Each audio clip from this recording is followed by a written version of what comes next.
Hello everyone. It's James again. And before I start today's video, I just want to quickly say, all work in this video contains 100% original content of and by myself James Smith, otherwise known as Bgood 4000, and was uniquely created with NAWMAL software, by myself James Smith. As I purchased commercial rights from NAWMAL to produce my unique and original video with this software. Commentary is uniquely my own thoughts, feelings, and expressions. Now that I have that out of the way, I hope everyone is doing great.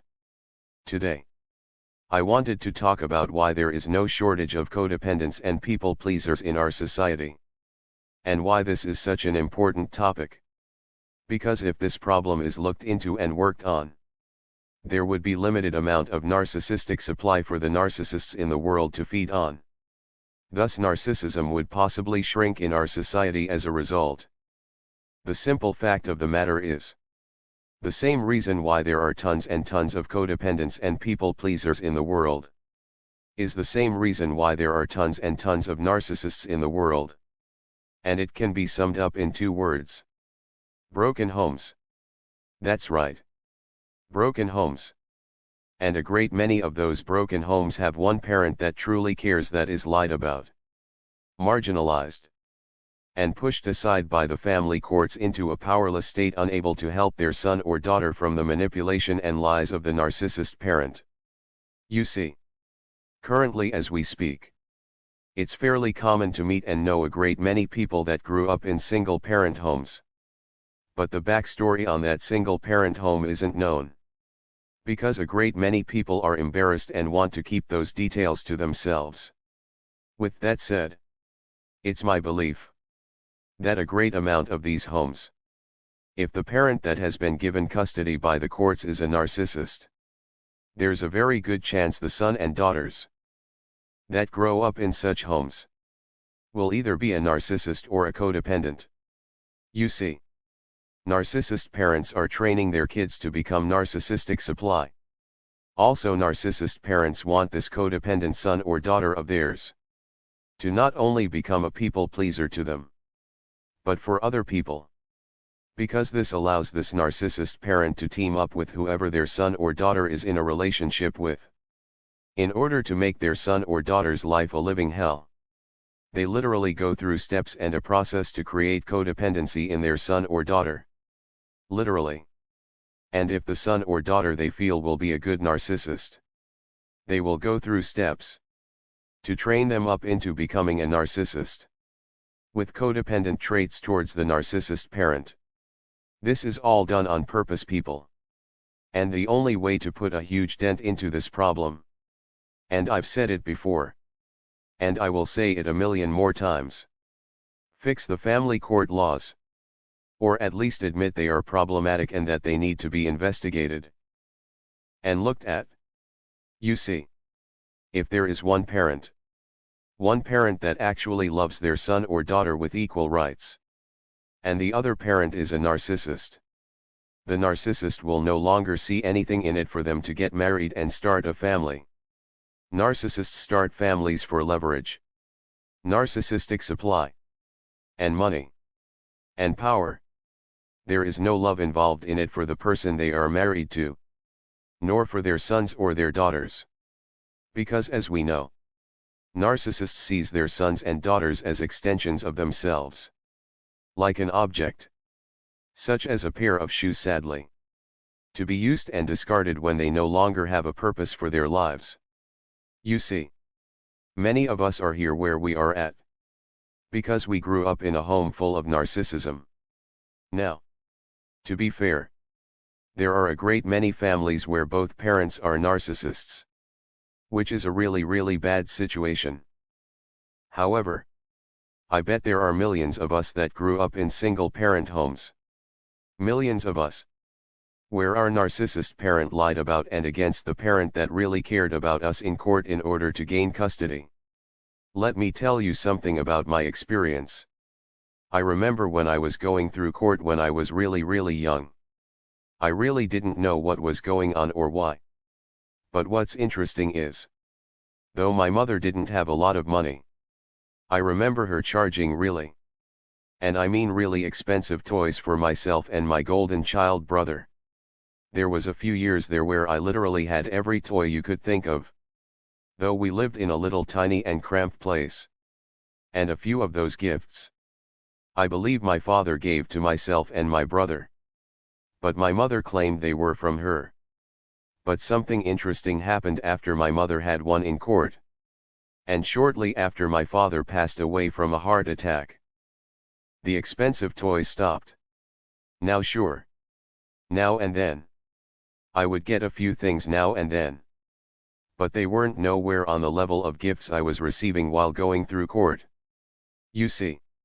My mother was love-bombing me and love-bombing my brother. Along with making us feel afraid of our father. And the minute she had the situation right where she felt like she had all of the leverage and control she needed, the love-bombing stopped. And you see, that is the narcissist in a nutshell. No matter if they are a new friend, someone you are dating, a parent needing you to side with them regarding a certain issue, they will love-bomb you like no other. And then once they have you right where they want you, poof, the love-bombing stops. And you are now treated like the enemy.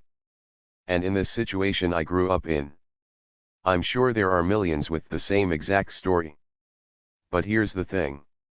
If things were different in the family court, that in my case would have held my narcissist parent accountable, I'm pretty sure things would have turned out differently. You see, narcissists can't stand accountability. They can't stand it. And it boggles my mind that we as people wouldn't want to have a better outcome with people regarding their future mental health and stability. And the best way to do that is have a fair and just system for family court. And not have it be winner takes all. You see, if both parents are made to be equally responsible, the narcissist parent in almost all of these situations will drop their mask and show who they really are. And a great many will just up and walk away from the son or daughter they claim to love so much. And the reason why is there is no narcissistic supply, money or power to be gained by being in the son or daughter's life that has a stable parent protecting them. Look. If you are a codependent, or you think you are, or you are a people pleaser, there's a really good chance someone in your growing up years purposely took you through the steps to make you that. So you would be a good source of supply for them. And so they could watch you fumble through your life when you are dealing with others. And it's because of this I'm confused as to why this isn't a bigger subject in the narcissistic abuse community. Working hard to fix these laws and the way the family and divorce courts function should be first on the list. Because this is where millions and millions of innocent lives are ruined. Literally ruined. Because think back. If you weren't a people pleaser, there are a great amount of things you probably would have never even thought to get involved in. And there's a great amount of people you wouldn't have even given the time of day. And because divorce is on the rise, and family court is usually a part of that, you have the next wave of codependents and narcissists being created on these factory assembly lines, with each person and institution playing their parts. It's just sad. You know, family is important. And it seems it's been taken over by the narcissist. And those that really care about family are just standing there. But I don't blame them one bit. Because they don't want to get hit with public shaming. The big tactic narcissists love to use to gain power and control and narcissistic supply over those they want to dominate. And it just goes on like that. And as a result, more and more unlucky people are raised in these homes. Now one can say, don't meet people, don't have kids, so forth and so on. But that's kind of hard. Because we are a social people. At least most people are. So much so, isolation in prison is considered cruel punishment. So despite what anyone says, a great many people will make themselves available for friendships, relationships, and the like. And as a result, families will be created. And the family court knows this. And this is where they make their money. And this is where the narcissistic abuse community needs to speak up where they can. You know, you can't walk up to someone and say, "Stop being a codependent," or "Stop being a narcissist." It doesn't work like that. And it's not your responsibility to do that. Which is the first step to learning to not be a people pleaser. And it's the fact that is not your job to fix everyone else's life. However, it's your job to fix your own life. However, with that being said, in a general sense, such as making videos, writing papers, making websites, if you feel like you have something to say that could indirectly help someone else that might stumble upon your work, then go for it. I get messages every single day where people say how the work I've been doing over the past several years has greatly helped them. These are people that I've never met in real life. But somehow these videos have helped them. And for me that makes the work that I'm doing worth it. Now, what would happen if it was taken to the next level? And more narcissistic abuse survivors said, wait a minute. Majority of this started in family court. And if things were handled differently in family court, a great many of our lives would have turned out a lot different for the better.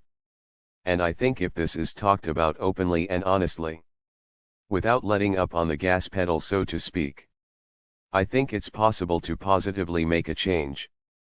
Because sadly marriage and the family unit for the most part has become a breeding ground or a factory for narcissists and codependents. And it's something that needs to be addressed over and over and over and over again, until there is a change made. Even if it's a small change. Because if one person is helped by the work I do, it's all worth it. And if one person doesn't have to grow up like I did, then speaking up and out for what is right is all worth it as well. With that being said, what are your thoughts? Have you noticed what I'm talking about here? And that yes, people are going to have families regardless. Though the numbers are dropping regarding birth rates. But still people are still going to be drawn to having families. Because it's something a great amount of people feel compelled to do. And if this is something that is going to happen, shouldn't it be a fair situation where it's not a game of leverage and power? Where the sons and daughters are used as pawns to gain this leverage and power. I would like to know your thoughts. Because the more we talk about these things, the more we spark the mind that might come about and might just make that change. So please tell me what you are thinking in the comments section below. And please don't forget to subscribe if you haven't already, so you can be a part of this channel's growth. And if you are already subscribed, I humbly thank you. And don't forget to share, like and comment. And if you feel like supporting this channel even further, you can do so by the way of Patreon. And for those of you supporting by the way of Patreon, I humbly say thank you. With that being said, I do hope your day is blessed. And until next time, bye for now. And be good to yourself.